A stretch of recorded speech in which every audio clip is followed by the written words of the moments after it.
This is a lecture from Open Tuition. For the free lecture notes that go with this podcast, please visit opentuition.com. We're going to look at question 1 from the June 2014 paper P4 exam. So I hope you've got a copy of the question in front of you. And before we get into it, let's just have a quick chat down. The sort of thing I've been doing during the 15 minutes reading and preparation time. I'll always look at the requirements first. A, advise CMC on an appropriate hedging strategy to manage the foreign exchange exposure of the US dollar payment in 4 months' time. Show all relevant calculations, including the number of contracts bought or sold in the exchange traded derivatives market. 15 marks. So that, a couple of things. Very obviously that's an arithmetic exercise. You're managing foreign exchange risk, and so you should immediately be thinking about things like forward rates, futures, options, money markets. We'll read what's relevant here shortly. Part B, demonstrate how they could benefit from a swap offered by Pecunia Bank.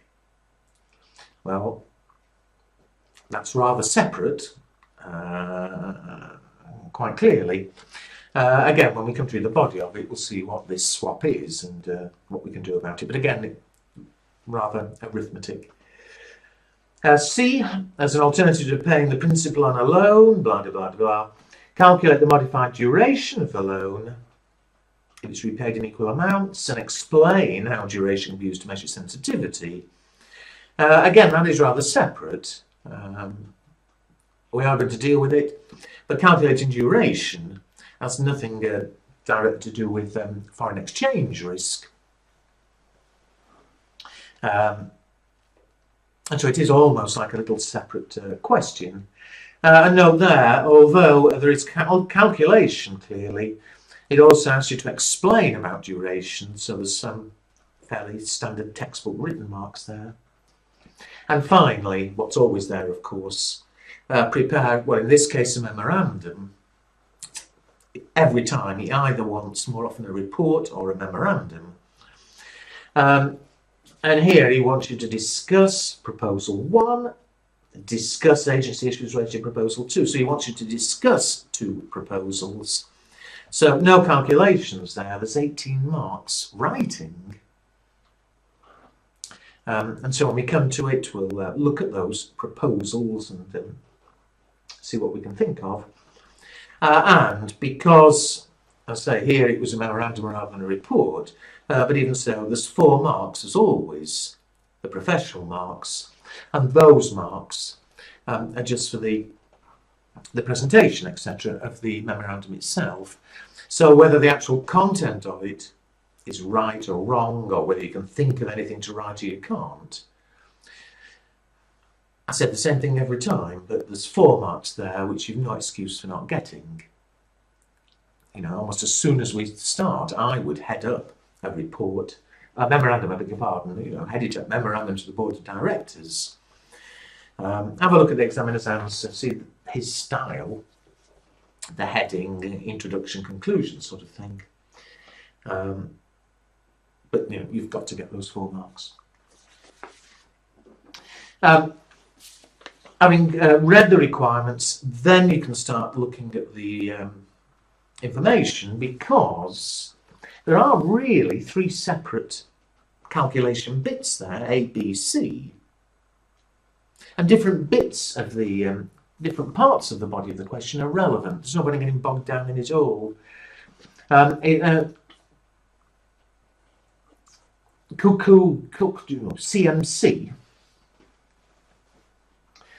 is based in Switzerland. They use Swiss francs. Finished products are shipped out. All raw material purchases are paid for in US dollars, whereas sales are invoiced in Swiss francs. Now we know there's foreign exchange risk coming, because it's there in Switzerland. The sales income is not subject to exchange risk, it's in francs. It's the material purchases which are going to be a problem. They're paid for in dollars. Until recently, with no intention of hedging foreign currency exposure, interest rate exposure, commodity price, the new board of directors have been reviewing, and they've two proposals. Proposal 1, I'm not going to read all that for the moment, but in order to insist in consideration, the board of directors wants you to use the following upcoming currency and interest rate exposures to demonstrate how they would manage. 1, a payment of $5.06 US due in 4 months' time. And 2, a 4-year loan to be taken out. Interest at a fixed annual rate of 2.2 or floating annual rate based on yield curve plus 4%. Well, there is the crux of it. Part A, they want you to look at hedging to manage the foreign exchange exposure of the US dollar payment in 4 months' time, and there it is.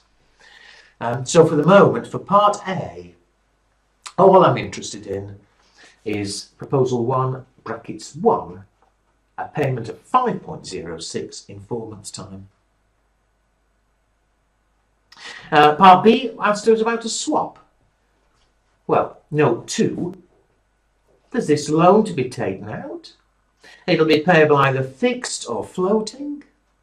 Anything you've done on swaps, you should know it's this fixed or floating for interest rate swaps.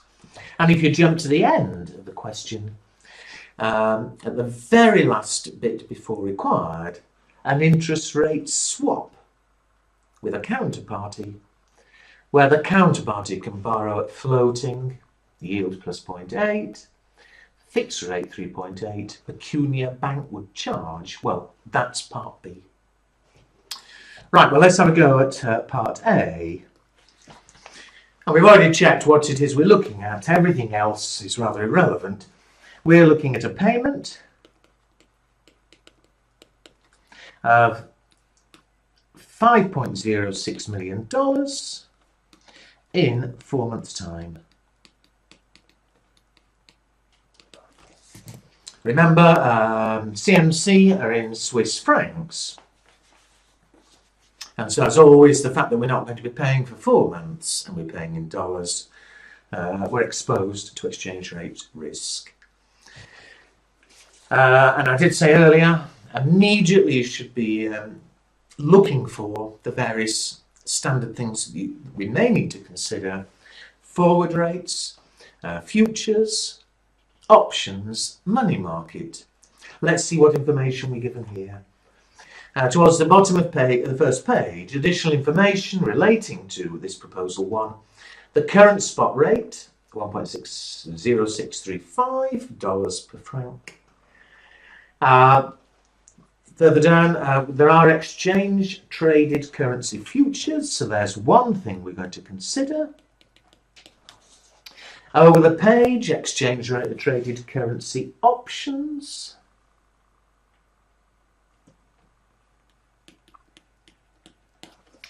And what else? A bit further down, over the counter products, pecunia banks willing to offer a forward rate.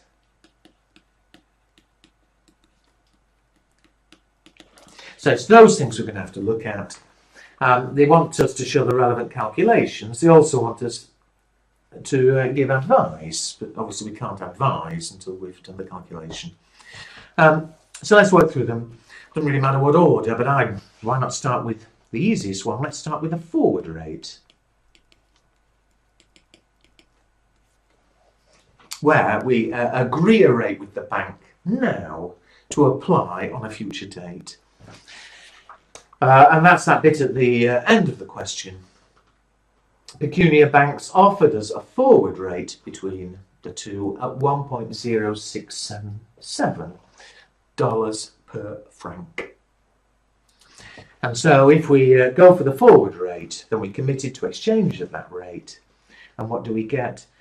$5.06 million. If it's $1.06 equals 1 franc, we'll divide by 1.0677, which gives us Swiss francs, which is CHF. 5.06 million, 1.0677, it comes to 4,739,159. So the arithmetic, nice and easy. And remember, we do go for a forward rate. No cash flow today. It's today we agree it.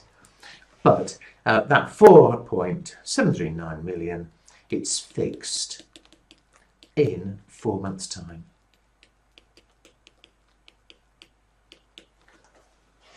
So, there we are, nice and easy, no problem. That obviously isn't going to get us many of the 15 marks, but even so, well, it's nice to get going on what should be really easy. Let's move on to where there's a bit more work involved. Let's look at the futures.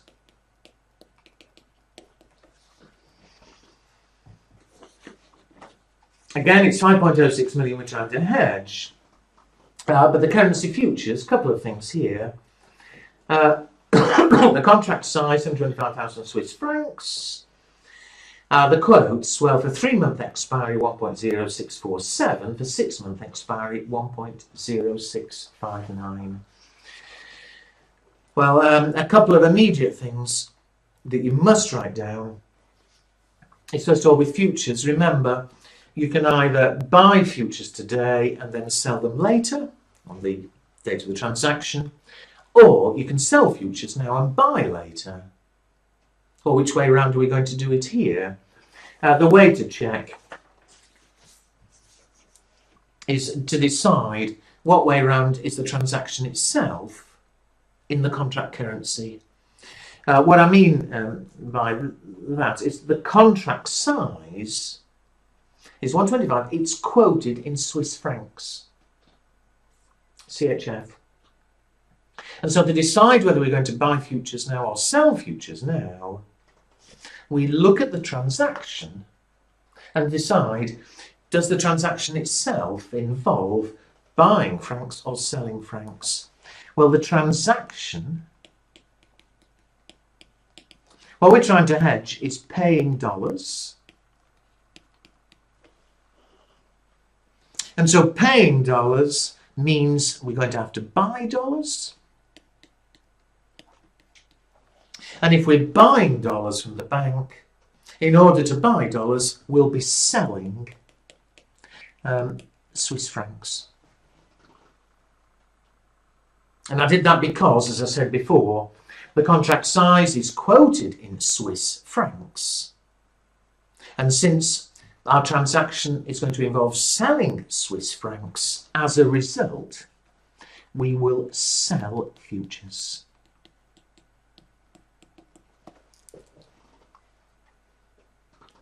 Secondly, there are two to choose from. Normally, I'm sure you're aware, normally they're actually given a date, June futures, September futures, December futures, March futures. They expire at the end of June, September, December, March. And here, slightly unusually, we've got the choice, ones that will expire in 3 months or in 6 months.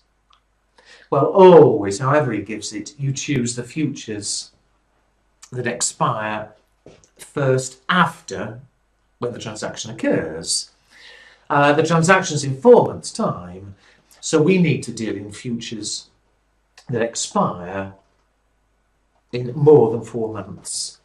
3-month futures are too short. We'd go for 6-month futures. And the price is how much? As of today, they're quoted at 1.0659.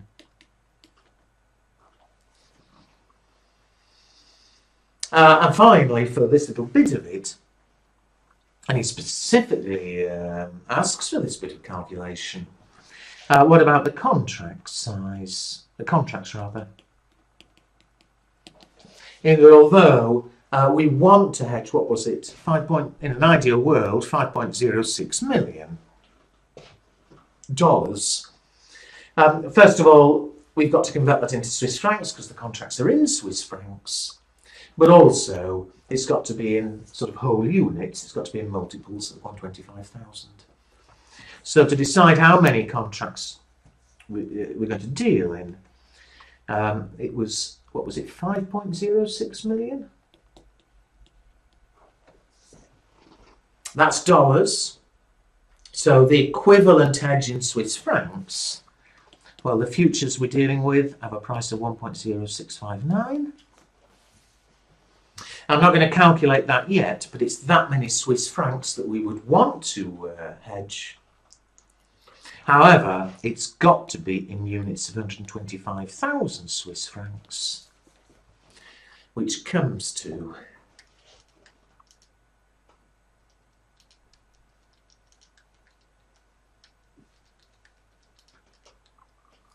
I get 37.98. However, as I've said, and again as I hope you're aware, it's got to be whole numbers of contracts. As a result, it'll be 38 contracts.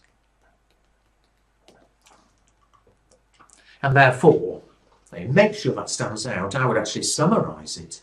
What we're going to do, if we use the futures hedge, is we'll sell 38 futures, 6-month futures contracts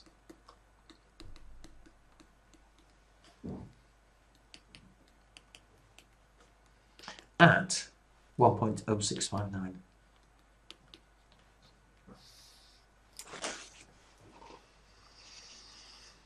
So that's what we're going to do. However, since we're asked to advise, we need to know what the outcome of that would be.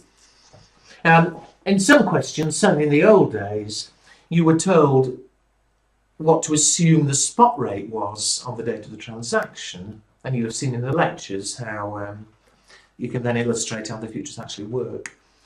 Here, we're not told what the spot rate will be on the transaction date, so better is to look at the lock-in rate. And again, if you need, I'm going to go through it, but if you need, I've recorded a lecture on lock-in rates, which you can watch separately. But the point is,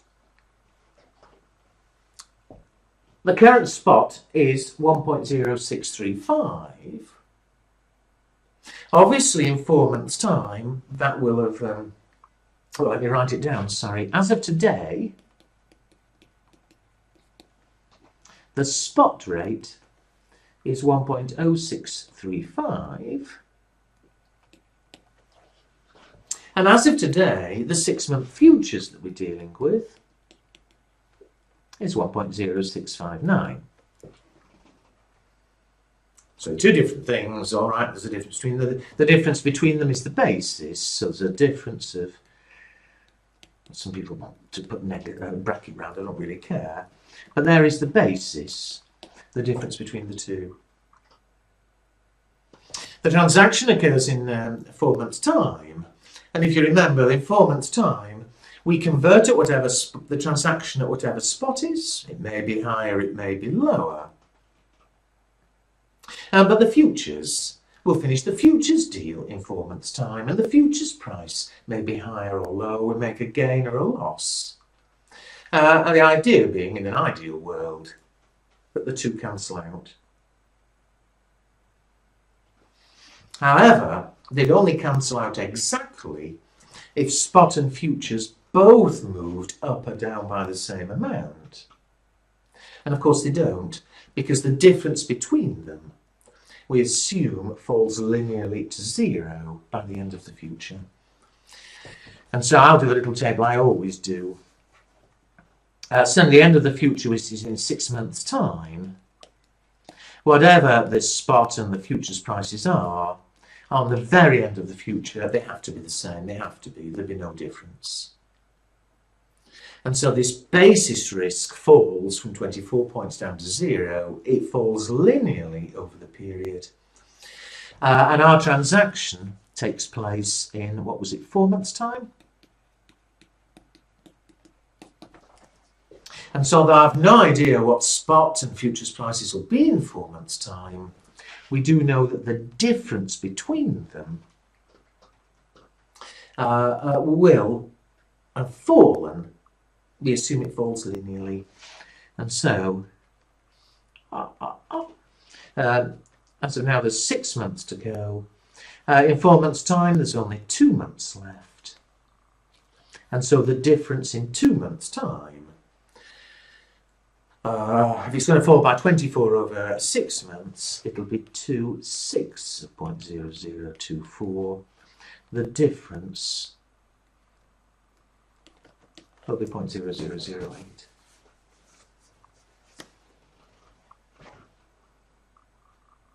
And so with a lock-in rate, we can predict what the net effect's going to be in 4 months' time. In 4 months' time, remember, we'll convert at spot.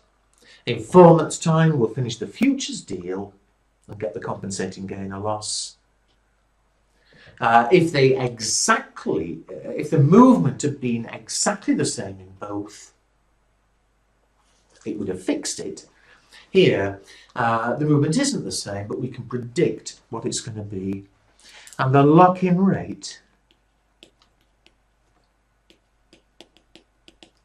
which again is the net effect in 4 months' time.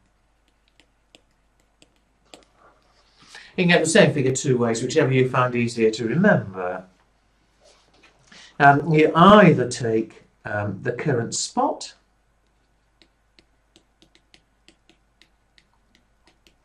$1.0635. That's what it would be fixed at if the basis weren't going to change. The basis is changing, and so we need to add the change in the basis. And the basis changes from 24 to 8. It changes by 0.0016.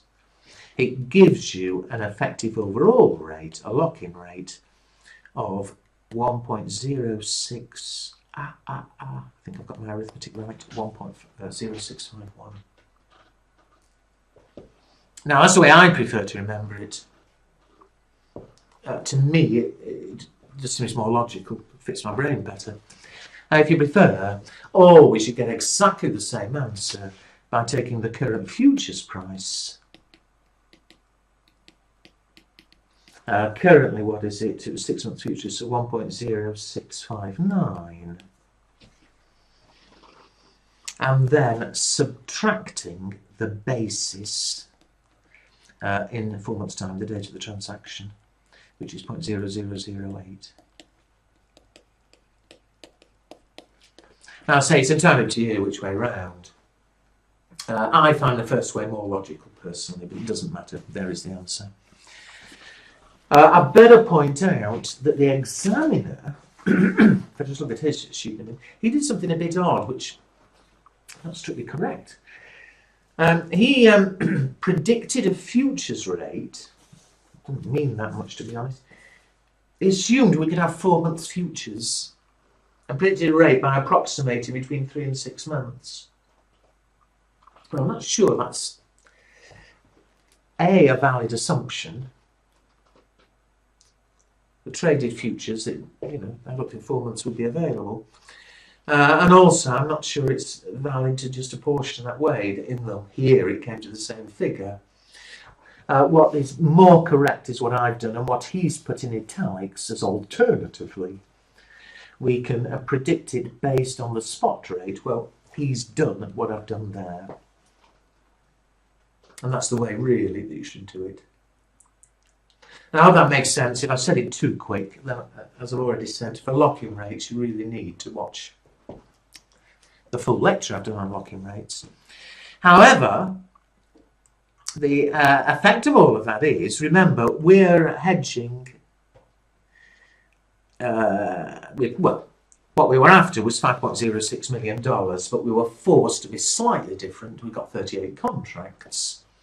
But it effectively means that on those 38 contracts, we've got a fixed rate in 4 months' time of 1.0651. And so, now, again, I'll do what the answer's done, and I can see why he's done it. He's not quite right. I'll say why afterwards. how much were we hedging? How much were we at risk on? $5.06 million. The lock-in rate means we'll be effectively converting at 1.0651, which means it would effectively fix the payment in 4 months' time.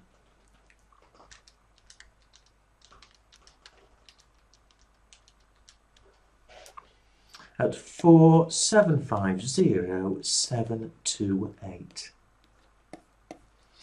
Fixed is a payment, remember.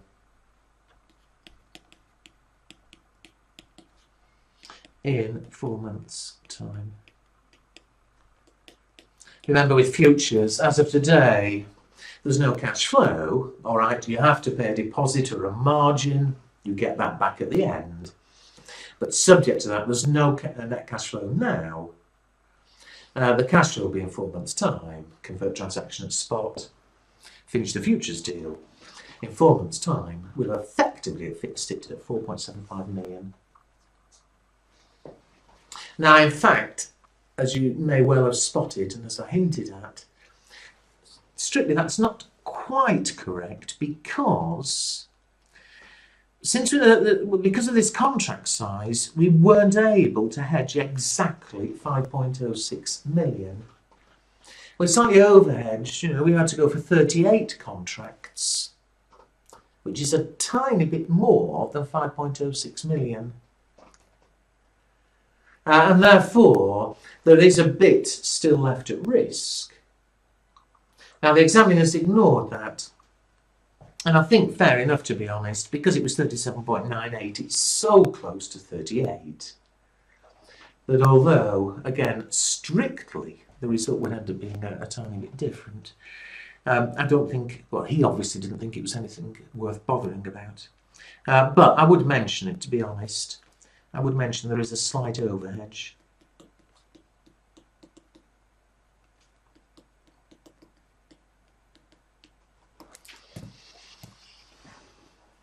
There is actually another reason, which I'll mention later, why I think you're rather forced to ignore it, but I'll mention that later. But I think the real thing here is, again, it's so close. He didn't bother, I'm not going to bother. Now, although there's still options to do,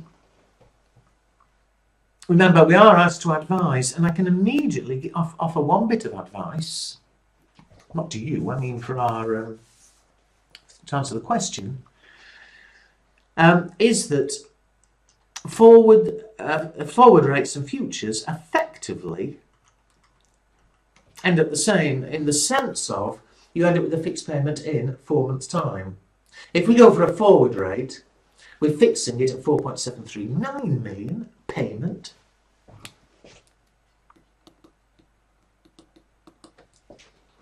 Whereas if we go for futures, sorry, I'll write it down, 4,739,159.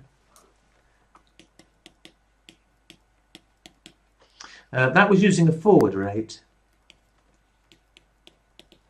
Whereas using futures, sorry, I'm only writing it down, then I don't have to keep working down the screen. It's 4,750,728 Swiss francs.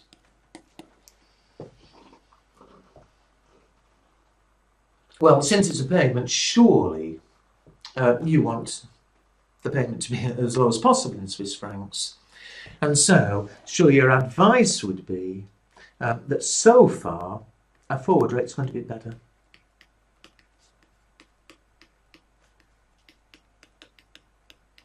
Because it's a lower payment, lower fixed payment. Now, we'll discuss options in a minute when we've come to them, but there's one bit of advice. The only slight problem there, which it would be nice to mention, is that a forward, that's fine. If you go for a forward rate, it is going to be a fixed 4.73 in 4 months' time. It is going to be cheaper. It is therefore better, except it's not as flexible as futures. You see, if it did end up that instead of paying in 4 months, we ended up having to pay in 3 months for some reason. If things changed, futures, you've no problem. The end result might end up being slightly different, but futures, you can stop the deal whenever you want. Whereas with a forward rate, you've committed to the bank to exchange in 4 months' time. If you turn around and say you want to do it in 3 months' time, the bank obviously will let you change things, but it will very much depend on what's happened to exchange rates. And it could leave you at risk. So provided it is fixed at 4 months, no problem, the forward rate is going to be the better. Or you would suggest, advise that it looks as though it's the better.